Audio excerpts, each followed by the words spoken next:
이 동영상에 오신 우리 모든 브랜드 베이비 여러분들, 당연히 비활성화 때문에 오셨겠죠? 저도 그랬었습니다. 그렇다면 지금부터 도대체 왜 페이스북 내 비활성화가 이루어지는지 본격적으로 알아보겠습니다. 가시죠.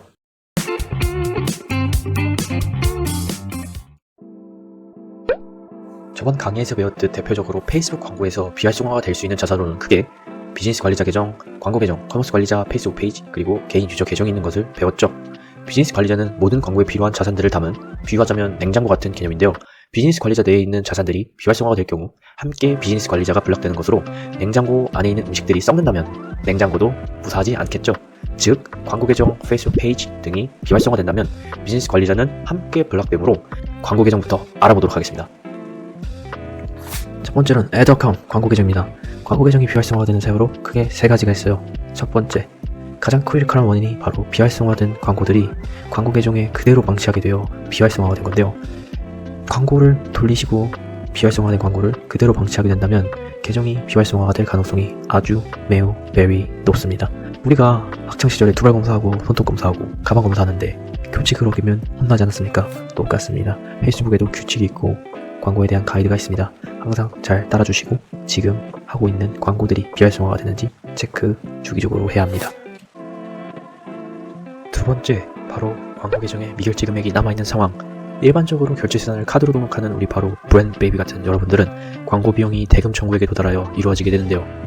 이때 결제가 원활하게 되지 않아 미결제 금액이 지속적으로 남아있게 된다면 바로 이것 때문에 광고 계정이 비활성화가 되는 거죠.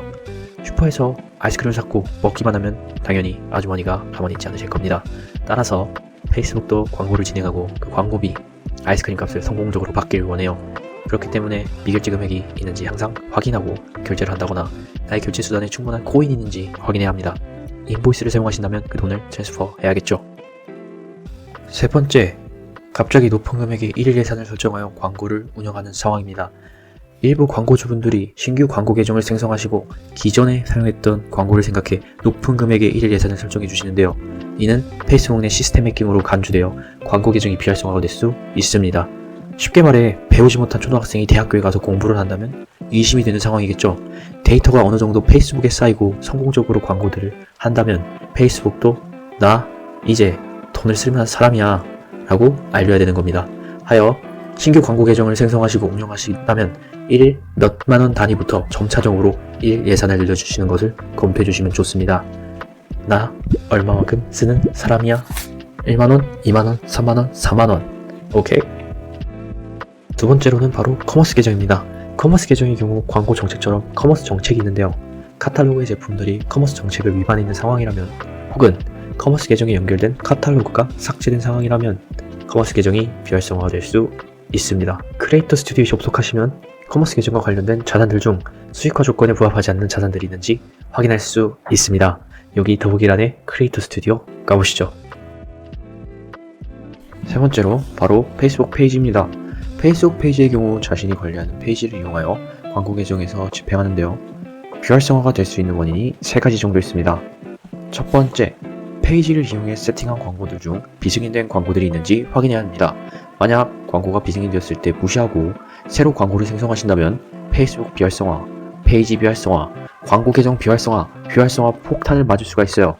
비승인된 광고가 있다면 즉시 스탑하시고 반드시 광고 정책을 체크하시거나 혹은 댓글로 저희 페이스북 페이지에 문의를 주신다면 확인해드리겠습니다. 그 다음 바로 두 번째, 베이비 페이지의 광고 집행입니다. 베이비 페이지라는 의미는 페이스북 페이지에 원활한 포스팅 활동 없이 광고를 집행하는 경우를 말해요. 페이스북에 게시물도 만들지 않고 꾸미지 않고 있다 신규로 생성하여 갑자기 광고를 하게 된다면 페이스북 페이지의 비활성화가 될 가능성이 매우 많이 very 높습니다. 생각해보세요.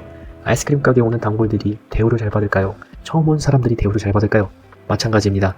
페이스북 페이지 내 게시물의 업로드나 기타 활동 이력이 없는 경우에 페이스북에서도 명확한 비즈니스의 목적을 갖고 있는 페이지인지 아님 유해한 페이지인지 판단이 어렵습니다. 그렇기 때문에 페이스북에서도 나도 너희 단골이야, 그러니 비활성화하지 말고 나를 블록하지 말아줘 하는 거죠. 그래서 최고의 방법은 바로 꾸준한 포스팅의 업로드입니다. 대부분의 광고주분들이 인스타그램만 신경 쓰는 것으로 알고 있는데 해당 페이지에도 인스타그램 계정과 연동하여 바로바로 업로드할 수 있습니다. 세 번째, 페이지 비활성화의 귀신 같은 부분인 고객 피드백 점수입니다. 고객 피드백 점수는 설문조사로 페이지를 이용한 유저들의 소통에서 얻은 정보 등을 다양하게 피드백으로 받는 것인데요. 이러한 경험은 최종적으로 페이지가 받는 피드백 점수에 영향을 미치게 되어 결과적으로 페이지의 광고 기능에 영향을 미치고 페이지가 심지어 삭제가 될 수 있습니다. 광고주가 다수의 부정적인 피드백을 받는 경우 광고의 활동이 불가능하다는 거 확인해주세요. 마지막 네 번째는 개인 유저 계정입니다. 페이스북 유저 계정은 회원님이 광고로 이용할 수 있는 말 그대로 페이스북 개인 계정의 아이디인데요. 이 유저 계정도 비활성화가 된다면 페이스북 광고 자산들의 이용이 불가합니다. 유저 계정이 비활성화가 되는 이유 첫 번째, 유저 계정의 이름을 브랜드 이름 혹은 본명이 아닌 이름으로 저장을 한 경우입니다. 유저 계정은 유저, 즉 사람이 되어야 하는데요. 이름이 나이키, 아디다스 이런 이름을 가진 분이 있을까요? 내 이름을 명확하게 명시해야 되는 것을 알아주세요. 나중에 비활성화가 되어서도 신원 검토 요청을 하게 되는데요. 이렇게 페이스북에서 내가 제출한 증명자료와 내 유저 계정에 저장된 이름이 다르게 된다면 절대 never ever 풀어주지 않습니다. 두 번째, 1인 2계정의 사용입니다. 개인이 여러 계정을 보유하는 것은 엄격하게 페이스북에서 금지하고 있는데요. 혹시 여러분들이 페이스북 계정을 여러 개 이용해서 광고를 하신다면 지금 당장 멈춰주세요. 1인 2계정의 사용은 절대 하지 말아주셔야 합니다. 또한 하나의 회사 계정을 만들어 여러 사람이 이용하는 것도 전혀 바람직하지 않습니다. 세 번째, 주기적으로 로그인할 때 위치 동의를 하지 않는 경우입니다. 우리가 새로운 기기나 해외에서 로그인을 한다면 본인의 활동 로그인지를 확인하는 부분이 있는데요. 로그인 시 해당 알림 부분이 있다면 해당 부분도 동의해 주시는 것을 꼭 잊지 말아 주세요. 페이스북은 해킹에 대한 부분도 엄격하게 관리하고 있기 때문에 유저의 활동 기록이 본인이 맞는지 확인하여 해당 계정의 활성화 혹은 비활성화 시킬 가능성이 매우 높습니다. 이 세 가지 이유 이외에 개인 유저 계정이 비활성화가 되는 두 가지의 크리티컬한 이슈가 더 있는데요. 해당 이유에 대해 알고 싶다면 저희 아래 웹사이트를 방문하여 그 두 가지가 무엇인지 확인해보세요. 오늘 강의는 여기까지고요. 지금까지 점프트 브랜드의 비였습니다. 감사합니다.